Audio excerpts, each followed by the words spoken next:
إن الحمد لله نحمده ونشكره ونستغفره ونتوب إليه ونعوذ بالله من شرور أنفسنا ومن سيئات أعمالنا. من يهده الله فهو المهتد ومن يضلل فلن تجد له وليا مرشدا. ونشهد أن لا إله إلا الله وحده لا شريك له المعروف بصفات الجلال والكمال، هو الأول والآخر والظاهر والباطن. أولويته أوجبت أن لا أول قبله، وآخريته أوجبت أن لا آخر بعده، فهو الظاهر فلا شيء فوقه، وهو الباطن فلا شيء دونه، فسبحانه وتعالى عما يشرك به المشركون ويكفر به الكافرون ويجحد به الجاحدون، ليس كمثله شيء وهو السميع البصير. وصلوات ربي وسلامه على المبعوث رحمة للعالمين، بعثه الله خيارا للخيار على حين فترة من الرسل، محمد صلى الله عليه وسلم، والسلام موصول إلى عطرته الأخيار الميامين وصحابته الأجلاء الذين استنوا بسنته وساروا على خطاه بتقوى البار الأبي. أيها الإخوة، أيتها الأخوات، سنتطرق في هذه الخطبة وفي هذا اليوم إلى مسألة متعلقة بالتوحيد وبالإيمان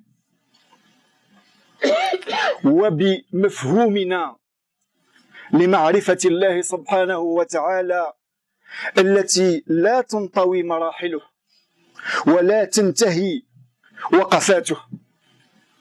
وهذه المسألة التي نحاول أن نتذاكر مع بعضنا البعض في هذه الخطبة هي تلك الآيات الكريمات التي نزلت في سورة البقرة ابتداء من الآية 30 فصاعدا، وهي كالآتي: بعد أعوذ بالله من الشيطان الرجيم، بسم الله الرحمن الرحيم.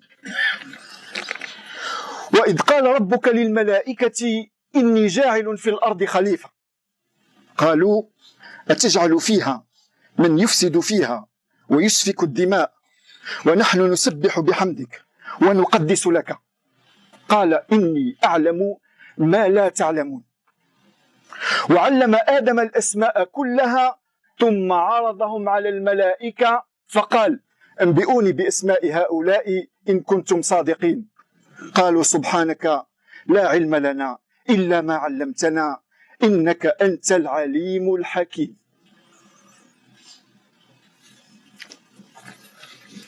ما هو السبب وما هو السر الذي استأثر فضولية الملائكة حتى يطلب من الله سبحانه وتعالى الاستفسار إن لم يكن في محل الاعتراض؟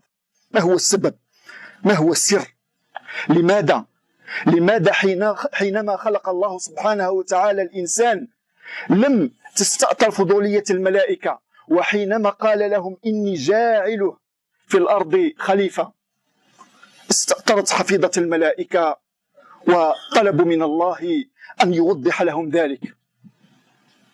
هذه الحقيقة وشرح هذا السر هو في القرآن الكريم، هو في آيات الله المتناطرة بين دفة المصحف، بين صور القرآن الكريم، وهي حقيقة حينما نغلغل النظر فيها، وحينما نورد فهمها، وحينما نحاول أن نقترب من حقيقتها، سيتضح لنا أمر رهيب،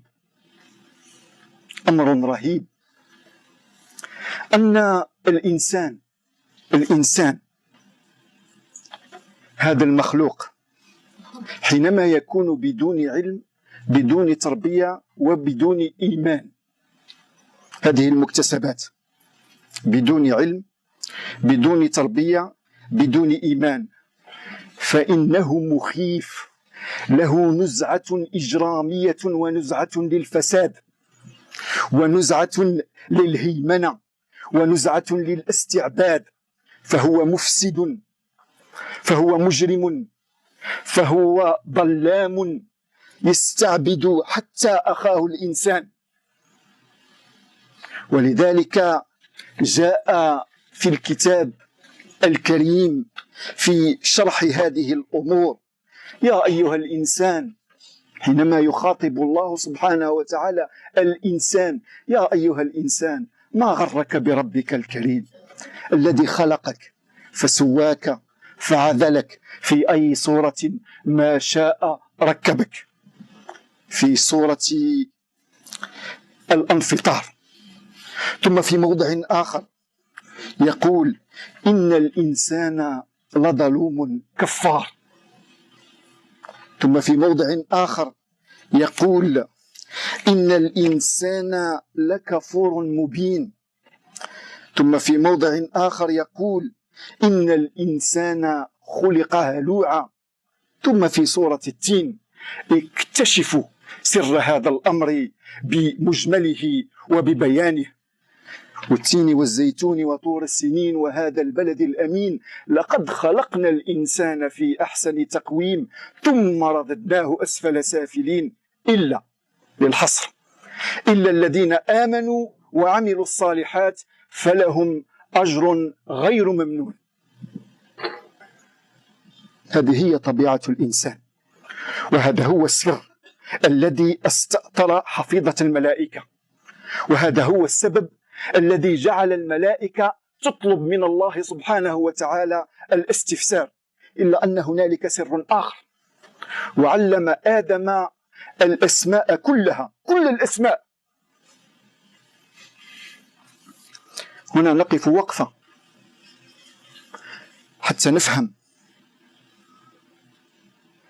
شرطية وجودنا في هذه الدنيا، فهذا العالم الذي نعيشه، فهذا الاجتماع الإنساني الذي نعيشه ليس عالم عدل، ليس عالم مساواة، بل هو عالم ظلم وإجرام وحرب، إلا أن المسؤولية تقع على أولئك العباد الذين يؤمنون بالله والذين يكتسبون العلم والتربية، أن يجاهدوا ويثابروا ويعملوا ليلا ونهار من أجل تحقيق تلك القيم الإنسانية الكبرى التي جعلها الله سبحانه وتعالى عبر رسله منذ بداية رسالته إلى آخر الرسالة التي جاءت عن نبينا محمد صلى الله عليه وسلم، والمعروفة بقوله: إنما بعثت لأتمم مكارم الأخلاق. ولذلك فقضية العدالة وقضية المساواة وقضية السعادة وقضية الأخلاق وغيرها هي قضايا تكتسب، وهي مسؤولية هذا الإنسان الواعي الآمن بربه الموحد المريد إلى معرفة الله سبحانه وتعالى. فهذه حقيقة هي من حقائق ديننا الحنيف، وهذا ما ذهب إليه العلماء الأبرار الأصوليون في أن القرآن يفسر بعضه بعضا. إن هذا القرآن يفسر بعضه بعضا، وإن آيات الله الكريم التي تفسر وحدات الموضوع هي متناطرة بين دفة القرآن والصور، فيجب على الإنسان البحث عنها وترتيلها حتى يفهمها وحتى تكتمل تلك الصورة وذلك المعنى من أجل فهم هذا الكتاب. ولذلك فإن كتاب الله نزل للتدبر والتأمل والتذكر، نزل للتدبر والتأمل والتكثر. فاللهم اجعلنا يا أرحم الراحمين من أولئك الذين يستقرؤون القرآن ويسمعون لحديثه وآخر دعوانا أن الحمد لله رب العالمين. الحمد لله وكفى والصلاة والسلام على الحبيب المصطفى. Nous commençons d'abord ce prêche par adresser le glorification, le louange, notre profonde reconnaissance à celui qui nous a créés, qui nous a donné ce plus beau cadeau qui puisse y être, c'est celui d'exister. Gloire à lui qui s'est révélé à nous avec ses noms sublimes, exaltés soient-ils, et ses attributs qui nous permettent de cheminer vers lui et de déceler les secrets de son omniscience et de son omnipotence, sachant que celui qui chemine spirituellement et qui va vers Allah subhanahu wa ta'ala, il va saisir quelque chose qui relève de ce qu'on appelle l'insaisissable. Puisqu'on avance, puisqu'on ne peut pas embrasser, on ne peut pas englober l'omniscience, l'omniprésence, l'omnipotence de Dieu, exalté soit-il.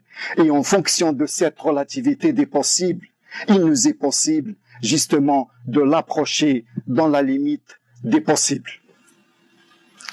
Gloire à lui et prière et salutation d'Allah, exalté soit-il, sur notre prophète, Muhammad sallallahu alayhi wa sallam, celui que Dieu a élu et choisi parmi toute sa créature humaine pour clore le message de Dieu sur terre pour tous les humains.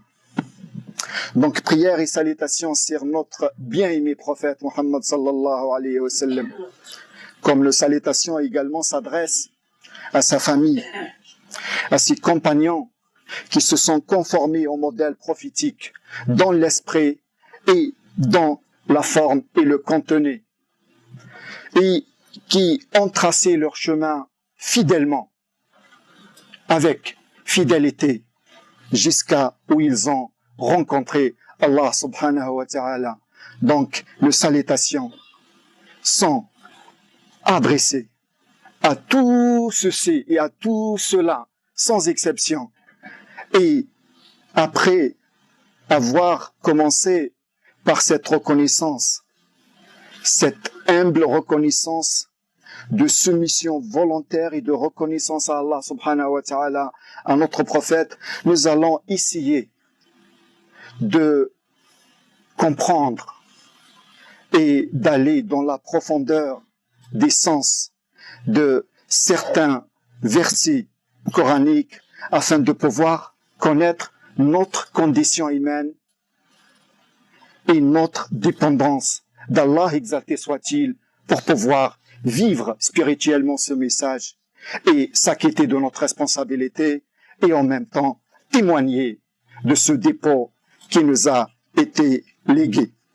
Et pour commencer, nous allons commencer par 6 versets qui se trouvent dans le chapitre Surat al-Baqarah, à partir des versets 30 et en montant, crescendo, 30, 31, 32, 33, etc. Dans lequel Allah subhanahu wa ta'ala, il dit et rappelle, lorsque ton Seigneur dit aux anges, certes, je vais établir sur terre un gestionnaire, un khalifa. Ils dirent, c'est-à-dire les anges, vas-tu y placer des gens qui propageront le désordre et répandront le sang, alors que nous sommes là à te sanctifier et à te glorifier. Dieu exalté soit-il dit, en vérité, je sais ce que vous ne savez pas. Ensuite, il a pris à Adam tous les noms de toutes choses, puis il les présenta aux anges et dit, dites-moi les noms de ceux-ci, si vous êtes véridiques. Et les anges dirent, gloire à toi. Nous n'avons de savoir que ce que tu nous as appris. Certes, c'est toi l'omniscient, c'est toi le sage. Ce qui nous intéresse dans cette station de compréhension de ces versets-là, quel est le secret, quelle est la cause, quelle est la raison qui a poussé la curiosité et qui a suscité l'interrogation à cette annonce par une objection, si ce n'est une demande d'explication de la part des anges à Allah subhanahu wa ta'ala, exalté soit-il, pour qu'il puisse leur donner l'explication de cette création et de cette responsabilité qui a été léguée à l'être humain et donc à l'homme. Et pourquoi les anges, quand Dieu, exalté soit-il, a dit « Et lorsque j'ai créé l'être humain, ils n'ont pas éprouvé cette nécessité de demander des explications. » La réponse à ce questionnement, la connaissance de ce secret, la connaissance de cette réalité, elle se trouve dans le Coran lui-même. Elle se trouve dans le Coran lui-même. Pourquoi? Parce qu'il y a une théorie que les spécialistes du Coran, que les ulama, disent que le Coran s'explique par lui-même et que les versets et les signes qu'Allah a révélés dans le livre sacré se trouvent éparpillés dans les chapitres du Coran. Et donc, il va falloir aller la chercher, la rassembler et puis l'analyser selon une méthode précise et scientifique pour pouvoir avoir une vision globale et une connaissance profonde de chaque thématique que Allah nous a révélée dans ce Coran-là. Et donc, cette réponse-là, elle va nous révéler une réalité atroce, une vérité qui fait peur, une présence qui nous explique la partie obscure qui nous habite. Quand on est dépourvu de connaissances, quand on est dépourvu d'éducation et quand on est dépourvu de foi. Cette réalité-là, c'est que l'être humain, sa négativité prend toujours le dessus de sa positivité et c'est quelqu'un qui a un penchant vers la domination, vers l'effusion de sang, vers justement non seulement la domination et l'effusion des sangs, mais vers le fait de répandre la corruption et le fait de ne penser qu'à son ego en écrasant, quitte à écraser ses semblables, les êtres humains, et quitte à dominer tout ceci. Et ceci vient pour nous expliquer notre condition humaine et le besoin de l'être humain d'avoir une dépendance d'Allah subhanahu wa ta'ala et d'avoir besoin des prophètes et à une révélation pour qu'ils puissent comprendre non seulement le sens et la raison de sa présence sur terre, mais comment cheminer vers Allah subhanahu wa ta'ala. Cette réalité qui est dans le Coran, elle va nous dire ceci. Dans Surat Ibrahim, par exemple, le verset 34, l'homme est vraiment très injuste, très ingrat. Il était dit aussi dans l'ornement à Zakhruf, le verset 15, l'homme est vraiment un ingrat, déclaré. Il était aussi dit dans les voies d'ascension, fil Ma'arij, oui, l'homme a été créé instable, très inquiet. Il était aussi rappelé à nous cette vérité dans Al-Anfitar, la rupture, dans le verset 6, 7, 8, quand il nous dit « Ô homme, qu'est-ce qui t'a trompé au sujet de ton Seigneur, le noble, qui t'a créé, puis modelé et constitué harmonieusement, et t'a façonné de la forme qu'il a voulu. Qu'est-ce qu'il a fait que tu te comportes ainsi avec ingratitude, avec non seulement arrogance, mais avec envie et méconnaissance de ta condition humaine, de l'importance d'aller vers la compréhension que la vie sur terre, entre les collectivités humaines, le principe essentiel, ce n'est pas la justice, ce n'est pas l'égalité, ce n'est pas l'harmonie dans la vie et le bonheur. Tous ces vertus, tous ces comportements sont des comportements qui incombent à ceux qui portent la foi, à ceux qui portent la connaissance, à ceux qui ont compris leur raison et leur sens de cette existence. Et donc, c'est un combat qui incombe à l'être humain pour pouvoir asseoir sur terre tous ces nobles qualités auxquelles le prophète il nous a rappelé. Et je ne suis envoyé en vérité rien que pour accomplir les nobles caractères.